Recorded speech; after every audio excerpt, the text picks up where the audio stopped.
Bienvenue dans le débat des acteurs de l'éco. Nous restons sur cette thématique de la digitalisation des ressources humaines. Je vous propose de découvrir les experts qui vont animer ce débat. Grégory Cambier, bonjour. Bonjour. Vous êtes le directeur des ressources humaines du groupe Ouanti. En effet. Laurent Delim, bonjour. Vous êtes le directeur des ressources humaines aussi, mais aussi partenaire chez Easy, le prestataire de services informatiques bien connu. Benjamin Barthélémy, bonjour. Vous êtes senior account manager chez SD Works. Frédéric Damilo, bonjour. Vous êtes associé de partner chez EY dans la partie accompagnement RH. Première question, vous êtes aligné avec ce qui a été dit dans l'introduction? Un commentaire? Vous pouvez ne pas être d'accord, hein? Personnellement, je suis aligné. On fait face maintenant à un nouveau métier aux ressources humaines aussi, puisqu'on doit digitaliser et effectivement, on doit répondre aux attentes des candidats. Ça, c'est une certitude et on est dans un environnement mouvant et le numérique est présent partout. Donc oui, je suis plutôt aligné. Aligné aussi, globalement? Tout à fait. Je pense que le métier, ou en tout cas le travail de recrutement et de la recherche des talents est de plus en plus compliqué. La digitalisation... Il n'y a plus de guerre des talents. C'est l'employé qui a gagné? C'est pas l'employé qui a gagné, mais je pense qu'il va continuer. Le candidat est roi et il peut commencer à choisir un petit peu où il va et comment il va travailler. Et je pense que maintenant, c'est aussi aux entreprises et aux candidats de trouver un nouvel équilibre entre les deux pour pouvoir réussir cela. Frédéric? Tout à fait aligné, donc le candidat a le pouvoir. Maintenant, on va voir comment les choses évoluent aussi avec l'environnement économique dans lequel on est. Mais la guerre de talents reste plus que jamais d'actualité. Pénurie de talents, pénurie de compétences, le digital est au cœur. Je dirais juste, mais ça a été souligné aussi par le précédent intervenant, c'est que la stratégie de digitalisation, la stratégie RH, évidemment, supporte une stratégie d'entreprise qui doit être au cœur, évidemment, des enjeux de C'est un support crucial aujourd'hui de la stratégie de l'entreprise. Crucial. On voit que, on vient de l'évoquer, que nos organisations évoluent dans un contexte qui est mouvant et doivent pouvoir adapter leur offre de services, gagner de la productivité, de l'attractivité. On voit aussi que dans un contexte interne, il y a des attentes qui évoluent. On a des employés qui ont peut-être plus d'influence par rapport à cette difficulté sur le marché, qui ont des attentes aussi en termes d'évolution de carrière. On voit aussi pas mal d'absentéisme, de burn-out. Donc il y a un contexte à devoir gérer. La digitalisation offre des solutions par rapport à ça? Peut offrir des solutions en support d'une stratégie d'entreprise et d'une stratégie de ressources humaines. Benjamin Barthélémy, vous êtes prestataire pour SD Works, ça veut dire que vous développez toute une série de solutions. C'est quoi les priorités de digitalisation des entreprises pour l'instant? Je pense qu'il y a différents accès et différents axes de digitalisation. Il y a tout d'abord le fait que, au final, on fait des solutions, en effet, pour les entreprises, mais au final, c'est aussi des solutions pour les employés en tant que tels. Quand on parle d'applications digitales ou quand on parle de différents systèmes qui permettent à l'heure actuelle, et on en parlait tout à l'heure, de dire, tiens, une personne, à la place de devoir postuler ou de devoir directement envoyer un CV ou réaliser des éléments papier, est-ce qu'au final, on ne peut pas décentraliser ce process et que ce soit l'employé lui-même qui puisse aller directement encoder ces différentes informations Et comme ça se passe déjà dans beaucoup de secteurs. Comme ça se passe déjà dans beaucoup de secteurs. Maintenant, je pense que les ressources humaines, au niveau de digitalisation, ont encore énormément de choses à avancer. Il y a un grand on n'est qu'au début de l'aventure. Selon moi, on n'est qu'au début de l'aventure, tout à fait.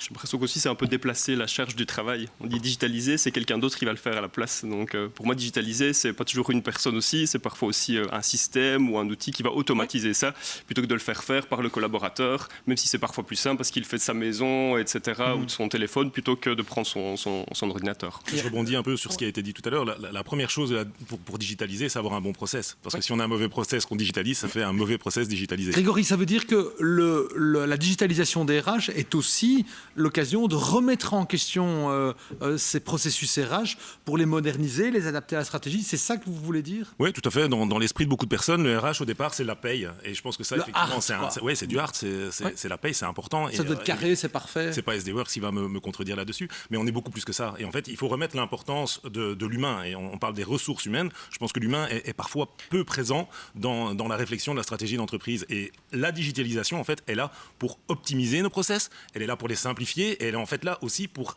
garder l'évolution. Et cette évolution de l'humain va de pair avec cette digitalisation, parce qu'en fait, ça nous donne des solutions et ça nous permet de monter en compétences aussi au niveau des services de ressources humaines. Puis limiter les erreurs. Limiter les erreurs dans la paye, surtout, c'est vraiment l'essentiel. J'allais rebondir là-dessus. Ça, c'est la base. Une personne qui encode ses informations vis-à-vis d'une autre personne qui lit les informations et qui les encode, une personne de manière privée sera toujours mieux placée pour aller encoder elle-même ces informations sans erreur, avec des flux d'approbation derrière, avec un certain digitalisation derrière, pour au final optimiser le processus, diminuer cette partie hard HR, et je vais y revenir parce que je pense que c'est très important, sur le hard HR, la gestion de la paye en tant que telle, elle ne doit pas prendre autant de temps qu'est-ce qu'elle n'a pris dans les dernières années, et ça laisse de la place au soft HR, à la gestion des talents, la gestion des compétences, la gestion des évaluations, comment faire évoluer son personnel à l'intérieur de son entreprise. Et c'est là-dessus qu'à l'heure actuelle... Ça veut dire qu'optimiser le hard HR libère du temps, des moyens pour faire du soft, et le soft aujourd'hui c'est indispensable? C'est essentiel, c'est central. Enfin, on en a parlé, la guerre des talents, ce qui différencie. C'est marrant parce qu'on parle du digital et pour l'instant, nos organisations, jusqu'à preuve du contraire, sont composées d'humains. Donc il faut mettre l'humain au cœur de cette stratégie, au cœur de cet accompagnement et faire en sorte que tous les processus que l'on va mettre en place dans l'organisation, que ce soit des processus HR et d'autres, je reviendrai là-dessus, puissent permettre aux collaborateurs de s'épanouir dans l'organisation, mais aussi de pouvoir atteindre les objectifs de l'organisation et créer de la valeur pour l'organisation. Là où je voulais insister, justement en rebondissant sur ce que tu disais, c'est que on voit que, évidemment, les ressources humaines doivent accompagner cette digitalisation pour ce qui les concerne. On parlait de la paye, du soft HR, etc. Mais le collaborateur, il est au centre de la réflexion. Cette expérience employée, elle est au cœur de la réflexion. Et donc, la digitalisation concerne évidemment toutes les activités des ressources humaines, mais aussi le reste. Puisqu'il y a d'autres processus, un processus budgétaire, par exemple, un processus de facilities, de réservation de salles, de parking, etc. Ne sont pas peut-être des processus HR, mais touche le collaborateur, touche l'employé. Et donc, il faut faciliter aussi cette expérience de l'employé qui commence même avant qu'il ne rejoigne l'organisation. Il est d'abord un candidat. On doit être attractif pour ces candidats. Donc, comment ce candidat va vivre une expérience profitable et particulière, enrichissante, qu'il retrouvera aussi à l'intérieur de l'organisation et qui va comparer aussi avec ce qu'il vit en tant que consommateur. Quand vous avez un processus comme Amazon, Netflix, vous avez des habitudes de comportement, de consommation digitale, de fluidité, etc., que vous attendez dans l'organisation. C'est tout à fait ça, mais je pense qu'on ne doit pas faire l'erreur de vouloir tout digitaliser. Et le digital, en fait, il doit répondre aux besoins et du collaborateur et du candidat, et aussi du personnel des ressources humaines. Donc, il doit vraiment faciliter la vie de l'ensemble des acteurs. Chez Wanty, ce qu'on a décidé de faire, c'est de réfléchir à une stratégie digitale en partant de cette expérience collaborateur. Et donc de dire... Ça veut dire que vous êtes reparti de l'humain pour décider ce que vous alliez digitaliser? Si on prend un candidat, si on prend un employé, si on prend une personne qui travaille, le process il est toujours le même. Ça part d'un recrutement et à un moment donné une sortie de service. Et là on doit y aller par étapes pour réaliser ce progrès digital, de dire chaque étape, chaque poste a la possibilité d'être digitalisé. Comment? Qu'est-ce qui y répond? Pourquoi garder l'humain plutôt que digitaliser? Pourquoi garder l'humain plutôt que de digitaliser? Parce que je pense qu'à un moment donné, rien ne remplace ce contact. Le recrutement, si vous faites un recrutement entièrement digital, vous allez finalement arriver en entreprise, vous n'aurez pas ce sentiment d'appartenance à l'entreprise. Et ça, c'est quelque chose qui est vraiment important. Donc je pense qu'on doit digitaliser. Et on doit digitaliser là où l'humain n'a pas de plus-value. Laurent, en préparant cette émission, vous avez insisté sur le bien-être en disant... La digitalisation, oui, DRH, oui, mais aussi au service du bien-être. Expliquez-nous ça. Mais je trouve aussi, en fait, quand on crée et qu'on digitalise, je trouve que le faire pour le faire, ça n'a pas de sens. En fait, il faut se poser la question du sens de pourquoi on fait les choses. Et en fait, le but, c'est toujours d'améliorer le bien-être ou l'expérience collaborateur dans l'entreprise dans laquelle on est.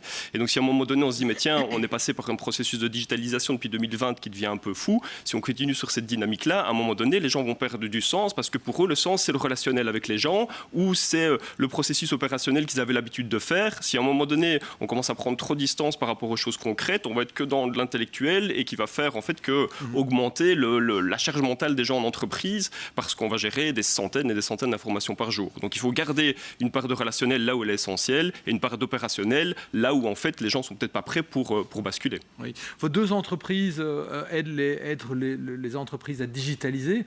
Comment est-ce que vous parvenez à intégrer cette notion de bien-être ou convaincre vos clients de ne pas la négliger?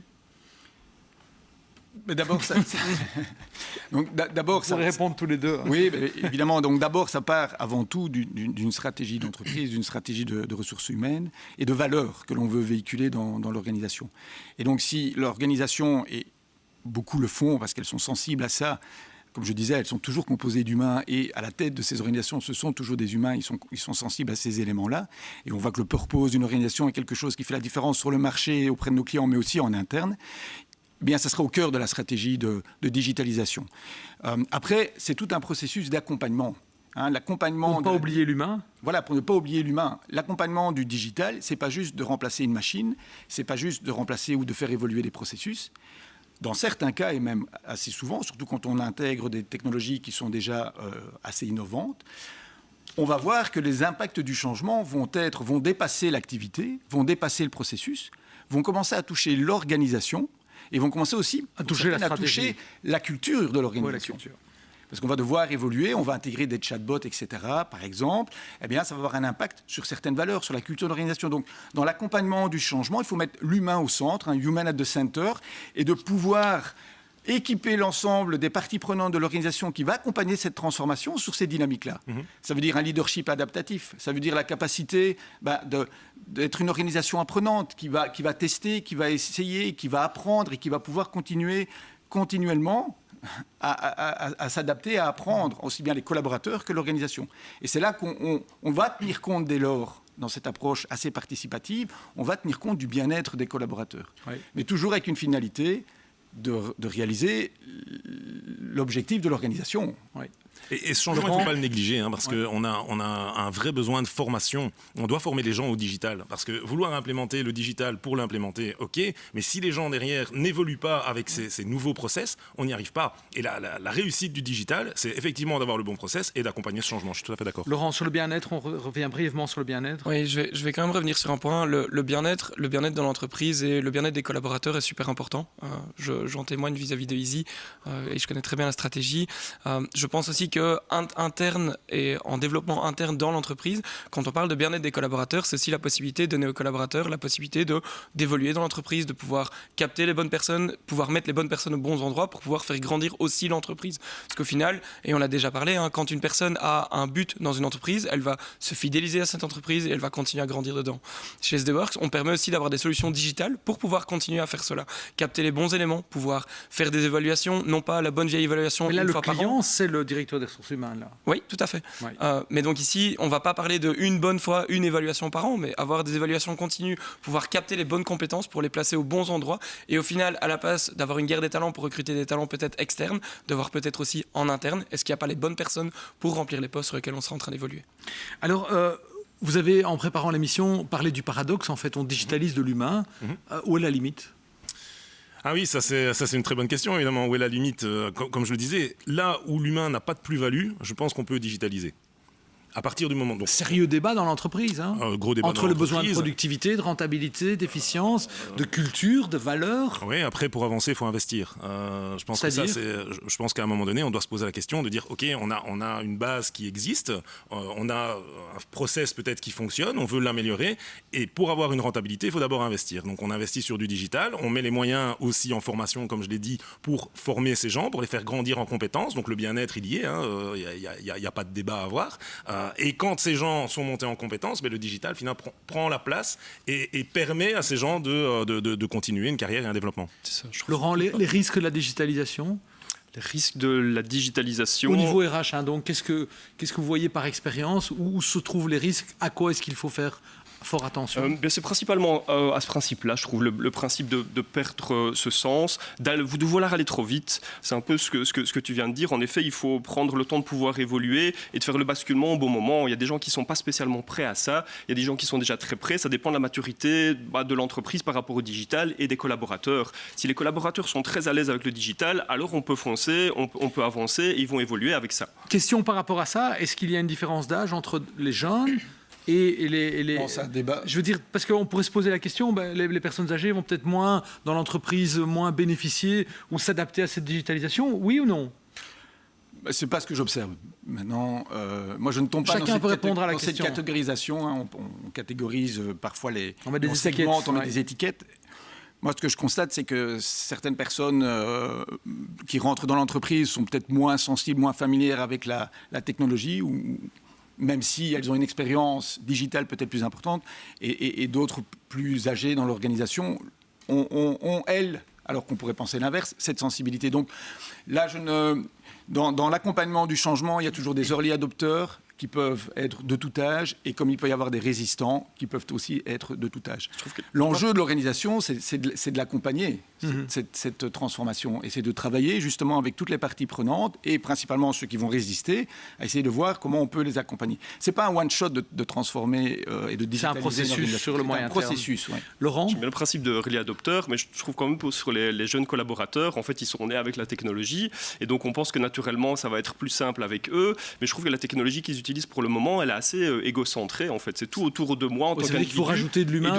Non, ils doivent rentrer dans du collectif. La digitalisation collective, c'est autre chose que les choses qui sont faites uniquement pour moi. Et là, je trouve qu'ils ont beaucoup plus de peine par rapport à des personnes qui ont déjà de l'expérience et qui ont vécu ça dans une entreprise.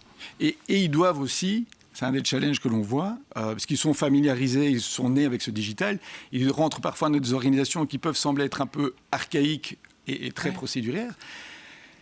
Mais il y a un travail d'accompagnement aussi à faire avec ces générations-là, pour leur permettre de rentrer dans ce mode de fonctionnement et de pouvoir être justement des champions qui vont semer, qui vont pouvoir partager. Il nous reste 3 minutes. Wanty n'est plus une PME, c'est 100 collaborateurs, vous recrutez 100 personnes par an, mais vous avez gardé un esprit PME. Même chose chez Easy. Est-ce que vous n'avez pas de crainte qu'il y ait un système à 2 vitesses entre les belles entreprises qui digitalisent les RH, qui font la guerre aux talents, en tout cas qui veulent bénéficier de ces talents, et la PME du coin, 30 personnes, 20 personnes? Est-ce qu'il n'y a pas un système à 2 vitesses qui est en train de se créer? Je pense que la force vraiment du groupe Wanty, c'est son image, ce côté familial qu'on essaye de mettre en avant. Qui transpire, avec Christophe qui rayonne, qui rayonne et qui vraiment transpire son entreprise, tout comme Benoît Sounen. Et je pense que ça, c'est notre plus grande force. Alors évidemment, il n'y a pas de débat entre les toutes grandes entreprises, les multinationales, et nous, pour faire du digital, parce qu'on doit sélectionner nos priorités, on doit choisir le digital. Là où, quand vous êtes dans une multinationale, vous avez un projet, il y en a 60 qui se retournent en disant moi. Nous, non, en termes de ressources. Mais ça veut dire quoi? C'est que les PME, elles sont en retrait, elles sont à la traîne aujourd'hui? Je dirais pas qu'elles sont à la traîne. C'est un problème pour attirer les talents? Non, moi je pense qu'elles ne sont pas à la traîne, je pense qu'elles doivent mieux choisir. Mais quel message vous avez envie de leur donner? La digitalisation, c'est aussi pour elles?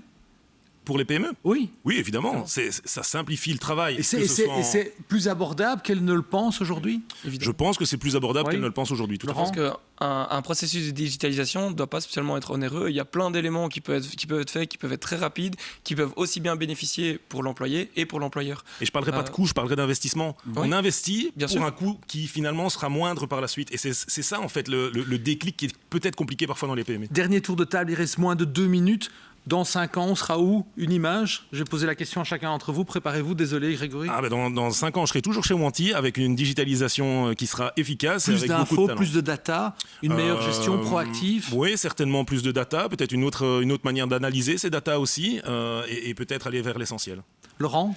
Oui, je suis assez en ligne. En fait, quand je vois le rythme qui a démarré ici depuis 2020, en fait, ça ne va pas s'arrêter dans les prochaines années. Donc, on va continuer. On est au milieu, on n'est pas au départ, on est en train d'accélérer. En fait, j'ai l'impression qu'en 15 ans d'expérience, mais on a passé ici 2 générations en une sur les années qui viennent de se passer. Et donc, du coup, ce train va continuer comme ça, encore pendant un petit temps, jusqu'à ce que les collaborateurs puissent suivre. Et c'est à ça qu'il faut être attentif, que les collaborateurs puissent se sentir bien et l'expérience employée. On retient le facteur humain pour ne pas aller trop vite.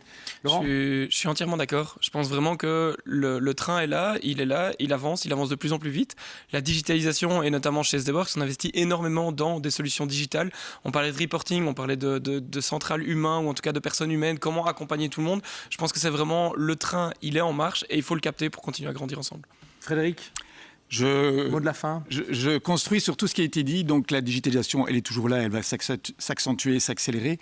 La digitalisation, ça sera le compagnon d'un collaborateur. Donc il aura son petit compagnon et il dialoguera avec lui.